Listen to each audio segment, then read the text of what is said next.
E aí, pessoal, tudo bem com vocês? Professor Eurico aqui. Hoje a gente vai dar continuidade à aula de musculação e começamos na unidade 2. A aula de hoje vai ser dividida, essa unidade na verdade, né, a unidade 2 vai ser dividida em duas partes e hoje a gente vai tratar da primeira parte, onde eu vou falar um pouquinho para vocês dos tipos de resistência que a gente tem na musculação e também de algumas ações musculares, tá? Então, bora começar, pessoal. Bom, vamos lá. Em relação à ação muscular, a gente tem que entender o seguinte. Toda vez que eu falo de ação muscular, eu tenho que entender que é um movimento, né, criado ali pelo seu corpo, à medida que essas ações elas geram tensão, né, que é transferida do músculo para o osso. Então, a ação muscular nada mais é que um estímulo nervoso que chega no músculo. Esse estímulo nervoso gera tensão no músculo, o músculo fica mais rígido, né, tende a se encolher, e aí ele traciona o osso para fazer com que aconteça a ação muscular. Então a única coisa que o músculo sabe fazer, digamos assim, é gerar tensão, tá bom? E aí essas ações elas podem se dividir, né, em algumas formas, né? Pode ser, por exemplo, quando eu falo de ação dinâmica, dinâmica da ideia de quê? De movimento. Então, quando eu estou falando de ação dinâmica, são ações que têm movimento no meu esqueleto, nas minhas articulações. E essas ações podem ser divididas em fase concêntrica e fase excêntrica. Na fase concêntrica é aquela fase que geralmente o músculo está se encurtando, ele está diminuindo o tamanho. Dependendo da característica muscular, ele aumenta o volume também, tá? E nesse momento é quando o seu torque muscular, ou a força, digamos assim, do músculo, está vencendo aquela resistência que está se opondo a ele. Pode ser um halter, pode ser uma sacola, pode ser qualquer coisa que você esteja carregando, tá legal? Agora, a fase excêntrica é o oposto. Na fase excêntrica, o músculo começa a ser alongado, né? A resistência, a força da resistência no caso, né? Ela vence a força muscular e aí o seu músculo começa a ser alongado. Mas não se esqueçam que essa fase ela também é caracterizada por tensão muscular. Seu músculo continua tenso, porém ele vai sendo vencido, né, pela resistência. Ele está gerando força, mas essa força está controlando, por exemplo, o retorno do movimento. Isso daí são as ações dinâmicas, tá? Concêntrica e excêntrica. Já temos também a ação estática. Na ação estática, o seu músculo gera tensão, gera força, né? Fica mais rígido, porém não há movimento articular, ou seja, não há movimento dos seus ossos. Então é quando o músculo contrai, mas fica parado ali a sua articulação. Então aqui a gente tem alguns exemplos de força isométrica. Nesse caso aqui ele está sustentando o braço, né, o membro superior aqui esquerdo nessa posição. Quem está fazendo isso é esse músculo aqui, o deltoide, tá bom? Já nesse exemplo aqui, ó, ele saiu de uma posição de repouso e ele elevou, abduziu o braço, né, ou o ombro, no caso, né, para essa posição. Quem fez isso foi o mesmo músculo. Quando esse músculo se contraiu aqui, quem é a resistência? É o peso do próprio membro superior esquerdo, nesse caso ali. Então ele abduziu o ombro, esse músculo venceu essa carga e fez com que o braço chegasse nessa posição. Por ação da gravidade, se ele para de se contrair aqui, ó, o braço cai novamente e volta ao estado de repouso, tá? Então isso daqui é a ação excêntrica, ó. Esse músculo gerou tensão e tracionou essa resistência aqui, né, no caso, ó, o meu braço todo, até essa posição aqui, tá legal? Agora, a fase excêntrica não é simplesmente, parou de fazer força aqui e caiu o meu braço. Não, o músculo continua gerando tensão, mas agora ó, o braço vai retornando lentamente até a posição de repouso, ó, que vocês estão vendo nessa figura aqui.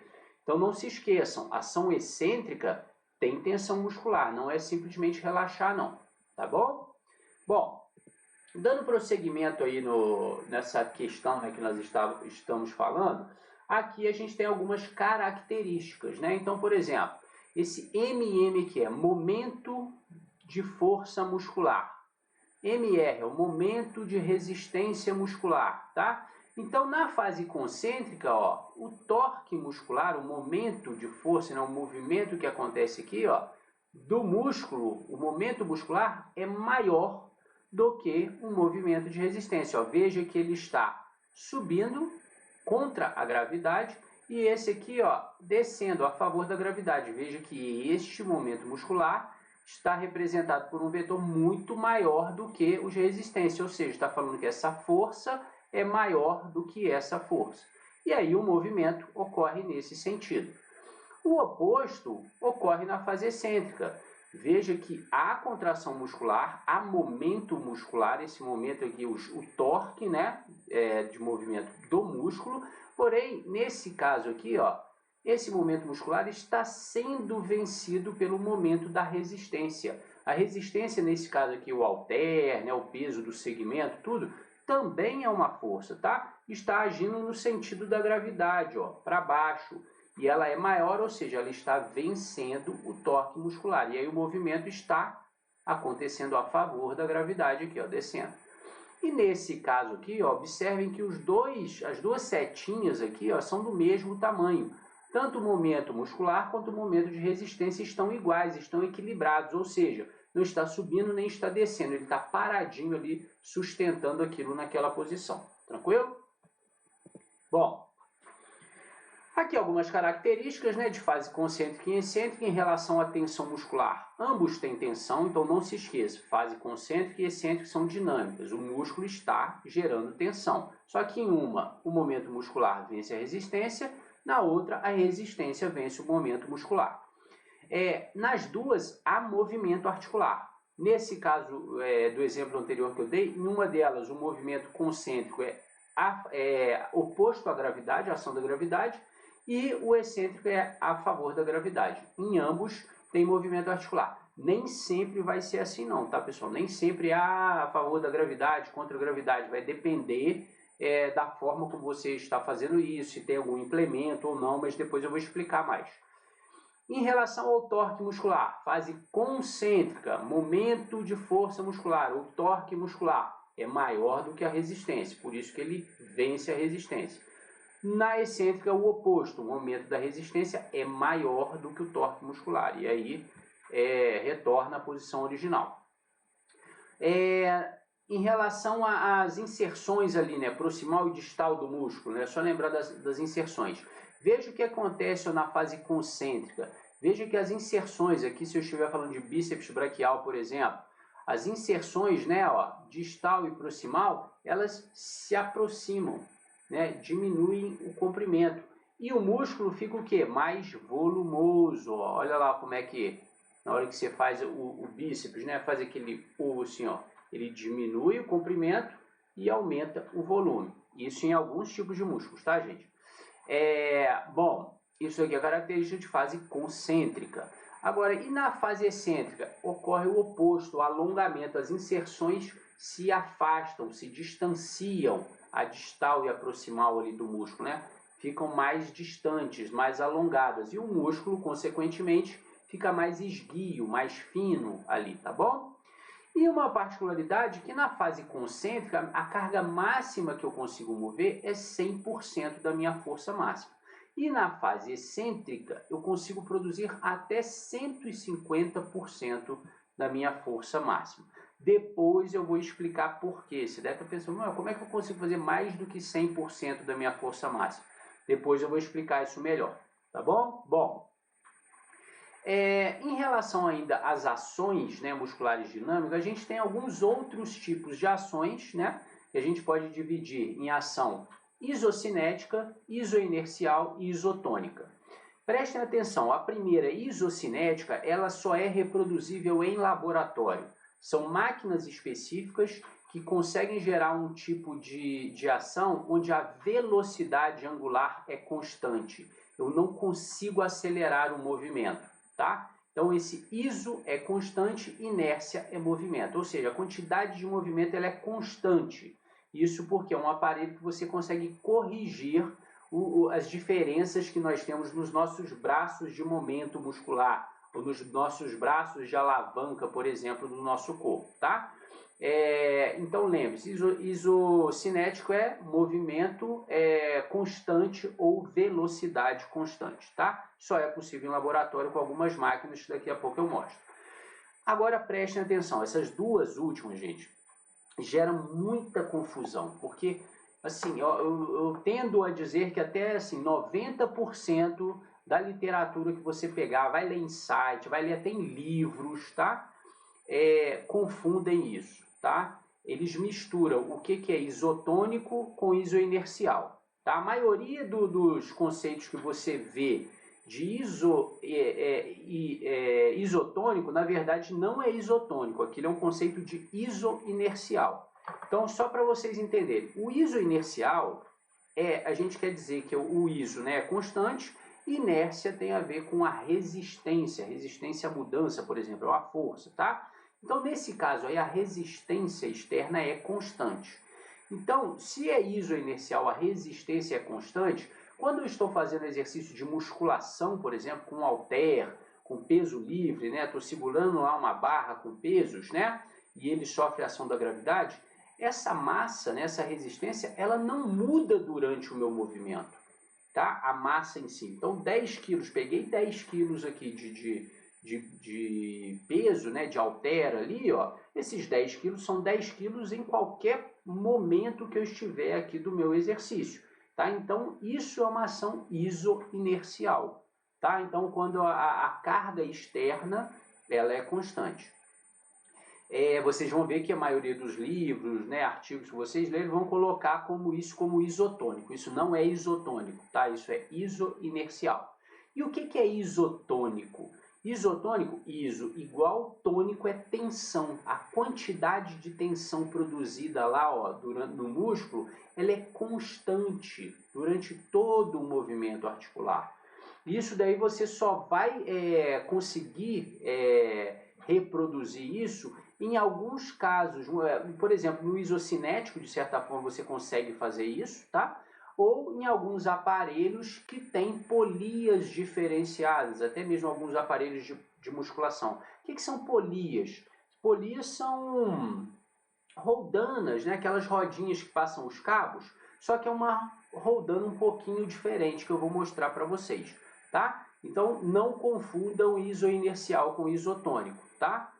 A maioria dos conceitos de isotônico que você vai ler, na verdade, isso é um conceito de isoinercial. Atenção a esse ponto aí. E aqui nós temos os exemplos, ó.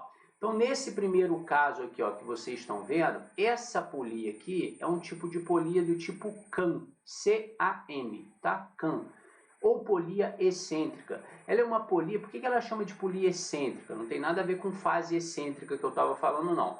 Tem a ver que o eixo dela, ó, tá vendo o centro dela ali?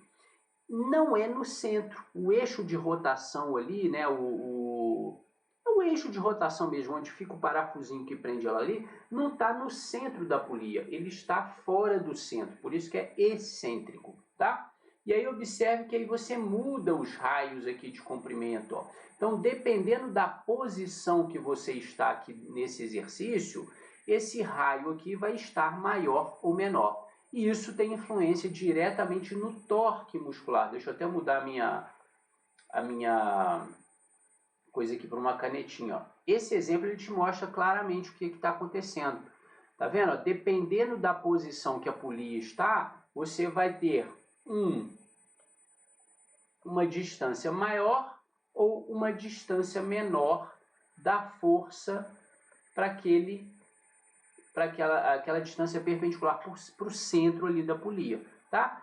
Isso, então, de certa forma, tenta equilibrar o nosso braço de força com o braço de resistência do aparelho. E aí você tem uma tensão quase que constante durante todo o movimento. Tá? Então isso seria um exemplo aí de isotônico, por exemplo. Tá? Uma tensão constante ali durante todo o movimento. A única questão é que nesse caso você não controla a velocidade. A velocidade não tem como você controlar de um ajuste muito fino. Aqui é o que eu estava falando para vocês, né, de um aparelho isocinético. Esse aparelho, esse tipo de resistência você só reproduz em laboratório. E ele sim controla a velocidade. A aceleração aqui, a velocidade é constante, você não consegue acelerar ou desacelerar, né? Ou acelerar negativamente o membro ali durante o exercício. E isso gera uma tensão máxima constante durante todo o arco de movimento. Só que isso daqui você só reproduz em laboratório. E por fim a gente tem o isoinercial. Por quê? Porque esse aparato aqui, ó, a massa dele, né, ou o peso em quilos, não importa a posição que esteja, ele sempre vai ter a mesma massa e o mesmo peso. Isso não varia, tá? É a massa externa aqui. Não estou levando em consideração as alavancas ou os braços de momento de alavanca aqui da pessoa, mas é sim referente à resistência, tá? Então, nesse caso aqui, é uma resistência isoinercial. Tranquilo? Agora, já que eu estava falando tanto, né, de alavanca, braço de momento e tal, não sei se vocês vão se lembrar disso da cinesiologia, da biomecânica, da anatomia, mas só recordando rapidamente, a alavanca é uma haste rígida ao redor de um ponto fixo. Se eu estiver falando do nosso corpo, né, nosso corpo é lotado de alavancas mecânicas, tá? E onde que elas estão essas alavancas? Ou a haste rígida, por exemplo, pode ser meu segmento aqui, ó, todinho, né, meu braço inteiro. E onde que está o eixo de rotação? Está lá no centro articular. É a articulação, ó, a haste rígida girando em torno do ponto fixo. Tá? Então, uma haste gira em torno de um ponto fixo. Olha aqui no cotovelo, ó, deixa eu fazer para cá. Centro está aqui, ó, na articulação do cotovelo. A haste rígida é o meu antebraço. Ó, a haste rígida girando aqui, ó, em torno do ponto fixo. Conseguiram perceber? Então, isso é uma alavanca, tá bom? Toda alavanca ela tem um ponto fixo. No nosso corpo vai ser o centro articular, né, onde os ossos ali estão se articulando, né, um osso com o outro para acontecer o movimento. Você tem o ponto de aplicação da força no nosso corpo, para onde a força é aplicada. Quando o músculo bíceps braquial se contrai ali para gerar força. Aonde que essa força é transferida? Para o tendão distal ali, ou proximal, né? Dependendo da posição que você está, mas para onde ele se insere no osso. Então ele está fixo ali naquele pontinho no osso, esse músculo puxa aqui, transfere essa força para o tendão, que transfere a força para o osso, para exatamente naquele ponto em que ele se fixa no osso, né? Na inserção desse tendão no osso, tá bom? E aí lembrando, ela pode ser interfixa, interresistente ou interpotente. Eu acredito que esses conceitos vocês já conheçam bem, né? O que é uma alavanca interfixa, interresistente, interpotente. E o momento, o que é? Momento ou momentum, né? É a quantidade de movimento que você consegue imprimir. E nesse caso, né, falando de torque, é um movimento rotatório. Observem aqui, ó, mais uma vez, ponto fixo, ponto fixo, haste. Veja que o movimento que gera, ó, é um movimento, ó, rotatório, ó, faz ângulo, tá vendo? Sempre uma haste girando aqui, ó, em torno do ponto fixo, tá bom? E vai representar a magnitude da força aplicada no sistema rotacional, né, uma determinada distância do eixo. Quanto maior ou mais distante está o ponto de aplicação da força do eixo, maior o torque gerado. E o oposto é a mesma coisa. Quanto menor a distância do ponto de aplicação da força para o eixo, menor o torque gerado. Tá bom? Então aqui a gente tem uma série de exemplos. Ó. Vou mostrar para vocês como que o torque, né, o momento, a quantidade de movimento que eu consigo imprimir ali, ele varia, tá? Dependendo da posição articular que eu me encontro. Então, se você observar nesses exemplos aqui, está acontecendo a flexão do cotovelo, fase concêntrica, tá? O músculo se encurtando ali, ó. Veja aqui, ó, o eixo, né, lá no centro articular, ó, vou fazer aqui mais ou menos. Aqui a gente tem o componente rotatório, né, e o componente paralelo. Agora, nesse caso aqui, ó, tá vendo esse F? É o vetor que representa a força do músculo, para onde esse músculo está tracionando. O músculo ele tende a se contrair na direção das fibras dele, né? Então aquelas fibrazinhas correndo ali, né, no músculo todo, quando ele se contrai, ele segue aquela direção, tá? E olha onde que o músculo está preso aqui, ó, nesse ponto. Aqui é o ponto de aplicação da força. É ali que, quando o seu músculo contrai, ele puxa a partir daquele ponto o seu osso para se movimentar, tá?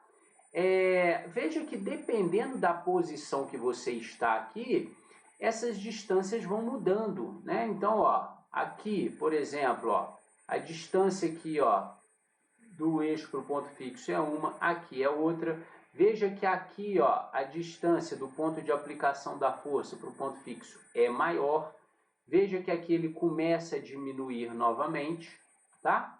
E aqui ele diminui mais ainda.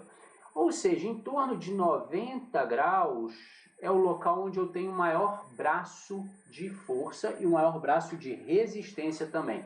Então, se estivermos pensando na resistência que ele está movendo aqui, ó, é o segmento do antebraço e da mão. Então, vamos colocar um vetor representando aqui, ó, esse peso aqui, tá? Ó, vetor para baixo, ação da gravidade, puxando o seu braço para baixo. Olha a distância perpendicular. Perpendicular é o que mesmo, gente? Faz 90 graus. Então, ó, a distância perpendicular que ele tem aqui, ó, para o ponto fixo, né? O eixo de rotação. A gente projeta aquela linha imaginária ali para ver qual que é a distância perpendicular. Nessa amplitude de movimento aqui é esse. Nesse ponto aqui, ó, vamos projetar de novo, ó o peso aqui do segmento. Estou colocando aquele ponto ali porque é um ponto de equilíbrio, né? Mão, antebraço e tal, ali onde seria mais ou menos o ponto de equilíbrio. E agora olha a distância que ele está, distância perpendicular novamente, ó. Então tracei um eixo imaginário aqui, ó. Olha a distância que ele está ali, aumentou. Isso quer dizer, se o braço de resistência aumenta, quer dizer que naquela posição aqui, ó, na posição B, é mais difícil, ou eu tenho que fazer mais força para mover esse mesmo segmento, mesmo peso, mesmo tudo aqui, do que na posição A. Simplesmente porque aumentou o meu braço aqui, o meu momento de resistência. E olha o que acontece aqui, pessoal, nessa posição, ó. Então, de novo, vetor representando o peso aqui, ó, né, do segmento aqui para baixo. E olha agora a distância perpendicular que ele está aqui, ó. Tá vendo o tamanhozão? Olha em relação aos outros. Nesse local ali é o local onde você tem que fazer mais força para sustentar esse mesmo peso, tá? É por isso que na musculação, por exemplo, quando você está fazendo exercício e você tem aquela falha, não consegue passar daquele ponto e cai, por exemplo, perde a força, geralmente é nesse local que isso acontece, tá? Porque você tem um maior braço de resistência ali e você não consegue vencer aquele ponto e perde. Aí depois você vai ver que agora, à medida que você sobe, a tendência é ele ir diminuindo novamente, tá bom? Isso daí então vai acontecer quase que em via de regra para as articulações do nosso corpo. Em torno de 90 graus é onde eu tenho uma maior resistência a ser movida e um maior braço de força também. Então é onde o maior torque é gerado, tá bom? Bom, então a quantidade de torque, né, ou força rotatória, né, rotacional, uma haste em torno de um ponto fixo, necessário para manter o segmento na posição C, aqui que é nesse caso, ó, é o maior, que está ali em torno de 90 graus, tá bom? Bom, já que entendemos isso, agora vamos falar dos tipos de resistência, né? Então existem algumas resistências, por exemplo, que nós utilizamos no treinamento de força. Então eu posso utilizar anilhas, né, halteres, enfim, peso livre, eu posso utilizar elásticos, eu posso utilizar algumas máquinas, por exemplo, como o leg press ali, eu posso utilizar máquinas que têm esses cabos aqui, ó, né, que eu faço o exercício, eu posso utilizar o peso do meu corpo, né? Então existem diversas formas de eu colocar uma resistência contra a ação do meu músculo. Por isso que é treinamento contra a resistência. A resistência vai ser tudo que se opõe à ação do seu músculo. Seu músculo quer se contrair ou gerar uma ação para um lado, a resistência está puxando para o outro lado. E aí você tem que vencer essa resistência. Essa resistência, como eu disse, pode ser uma barra com peso, pode ser o peso do seu corpo, pode ser você carregando uma sacola lá na feira, né? Tanto faz, beleza? Bom, Os tipos, então, a gente tem a resistência dinâmica constante. Nesse tipo de resistência, ó, dinâmica, a movimento, tá? E a resistência, ela é constante. Então, isso daí vai acontecer quando eu estou falando de peso livre, né? Aquele objeto lá, aquele peso, né, está ali, ele não muda o peso dele, independente da posição que eu esteja aqui, né? A minha percepção é diferente, né? Para mim, esse peso aqui nessa posição é muito mais leve do que nessa posição, pelas questões que eu expliquei anteriormente, de braço de força, braço de resistência, momento, né? Ou seja, o quão distante perpendicularmente está essa resistência aqui do centro articular, tá? A minha percepção muscular é diferente, mas esse peso ele não mudou, tá? Ele tem 5 quilos aqui, tem 5 quilos aqui, onde estiver aqui tem 5 quilos. Então, ele é uma resistência dinâmica constante. Isso também acontece em exercícios que são feitos no cabo, exercícios, né, no cabo, né, que você coloca o aparelho lá e tal, porém, tem que ser roldana simples. Não pode ser aquela roldana do tipo CAN, tá? Aquela que eu expliquei que a polia é excêntrica, né, o eixo muda ali, tá bom? Bom, então, nesse caso, pesos livres, né, algumas máquinas sem cabo, rodanas fixas comuns, né, a gente tem essa resistência dinâmica constante. Para ela ser resistência dinâmica variável, gente, aí eu preciso dessas roldanas especiais. Por quê? Qual que é a intenção dessas roldanas? Corrigir essas diferenças que o meu músculo tem, né, em função de braço de força, braço de resistência e posição articular. Então veja que eu tenho essa alavanca no meu músculo, esses braços de momento diferentes ali, dependendo da posição que eu estiver ali, mas a máquina também, tá? Então veja que essa roldana aqui, ó, a força está sendo gerada aqui no sentido do cabo, né? Tem um peso ali para ser movimentado no sentido desse cabo. E aqui está a distância que ela tem para o eixo dela. Veja que à medida que progride o exercício, como ela é excêntrica, né, o raio dela muda, então ó, o raio dela e essa distância é sempre perpendicular, tá, gente? Aqui na imagem que o cara fez está até errado, ó. É essa distância aqui mais ou menos, tá? O meu não está muito perpendicular não, porque tem que fazer 90 graus, né? Ó, da força para o centro articular. À medida que ela vai girando, esse braço ali do aparelho ou aumenta ou diminui. Se aumenta, fica mais pesado, se diminui, fica mais leve. E aí ele vai meio que coincidindo ali para gerar uma tensão constante no seu corpo. Então ele tende a corrigir, por exemplo, o seu corpo. Na hora que o seu corpo está numa posição de alavanca, onde o momento muscular está prejudicado, ele aumenta o do aparelho. Como? Aumentando a distância ali, ó, do centro da polia, né, para o cabo. Quando o meu está muito grande, em torno de 90 graus, o muscular, o do aparelho está menor. Por quê? Porque ele girou ali e ficou mais próximo o cabo da polia. Então, uma tensão relativamente constante ali. Então, nesse caso, a gente diz que a carga está variando. Então, a tensão no músculo aqui vai ser igual teoricamente, tá, gente? Mas é como se a carga estivesse variando, estivesse ficando mais leve ou mais pesada, dependendo da posição que eu estou. Então, isso daqui é um tipo de resistência dinâmica variável. A resistência varia em função da posição articular que eu estou ali. Tranquilo? Bom, a gente ainda tem resistência dinâmica progressiva. Cuidado, vocês vão ver, principalmente falando desses exercícios aqui, ó. Você vai ver nomenclaturas erradas para isso, tá? O que é uma resistência dinâmica progressiva? O nome já diz, progressivo. A resistência aumenta à medida que o exercício continua. Então, por exemplo, se você estiver fazendo um exercício de rosca bíceps, ó, rosca bíceps ali pro bíceps braquial, né? Fazendo com o elástico. Veja que na posição, quando ela tá lá embaixo, ó, nessa posição, vou chamar isso daqui de posição 1, ó. Nessa posição aqui, ó, o elástico, ele está num comprimento mais original, ele não está sofrendo muita tensão, ele não oferece muita resistência. Agora, à medida que ela progride, vai para a posição 2, o que ela fez? Ela esticou o elástico. Quanto mais ela estica o elástico, mais o elástico faz força para voltar, ou seja, mais o elástico oferece resistência.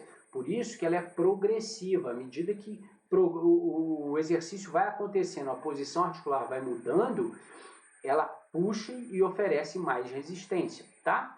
Nesse agachamento aqui é a mesma coisa. Se vocês observarem, tem uma corrente dependurada aqui na barra de um lado e de outro, e essa corrente está encostando no chão, tá vendo? Essa corrente tem uma massa, tem um peso, né? Ela puxa sentido gravidade para baixo. Quando ele está em pé, quando ela está na posição mais alta lá, a corrente está toda pendurada ali. Então ela está oferecendo quase que o peso todo da corrente ali. Só que à medida que ele agacha, o que acontece? A corrente vai enrolando e vai ficando no solo. Então é como se estivesse diminuindo o peso da corrente. Porque agora grande parte da corrente já está apoiada no solo. Tem pouca parte que está dependurada fazendo força de resistência ali de verdade, tá? Então por isso que ele é progressivo também. Ó. Lá embaixo está fácil, lá em cima fica mais pesado. E aí volta. Mesma coisa esse aparelho aqui com molas, né? Uma mola também, na posição original dela, ela não oferece muita resistência. Quanto mais você deforma essa mola, mais ela quer voltar à posição original, mais força ela faz. Ou seja, quanto mais aberto está aqui, ó, esse exercício, mais resistência tem. Por isso que é progressivo. Ok, pessoal? Bom, essa parte da aula, né, eu vou terminar aqui para não ficar muito extenso, né, uma série de conceitos que vocês viram aí, né, eu creio que bastante coisa para vocês guardarem, né. Sugiro que deem uma relembrada, principalmente volta lá na anatomia, dá uma olhadinha no livro de cinesiologia, de repente, né, dá uma revisada lá. Pô, o que é mesmo alavanca? Quais são os tipos de alavanca? Como é que é esse negócio de braço de força, braço de resistência e tal? Mas é fundamental que vocês entendam, principalmente no nosso corpo, né? Como essas alavancas funcionam, como que esses braços, né, aumentando e diminuindo, a minha percepção de esforço ela é maior ou menor, tá bom, gente? Na próxima aula a gente vai para a parte 2, tá? E aí eu vou continuar falando um pouquinho ainda dessa parte de tipo de resistência, posicionamento, alinhamento, né? Alguns tipos de aparelhos aí que a gente utiliza na musculação, mas na unidade 2 a gente retorna com esses tópicos. Falou? Espero que vocês tenham gostado da aula. Até mais. Valeu!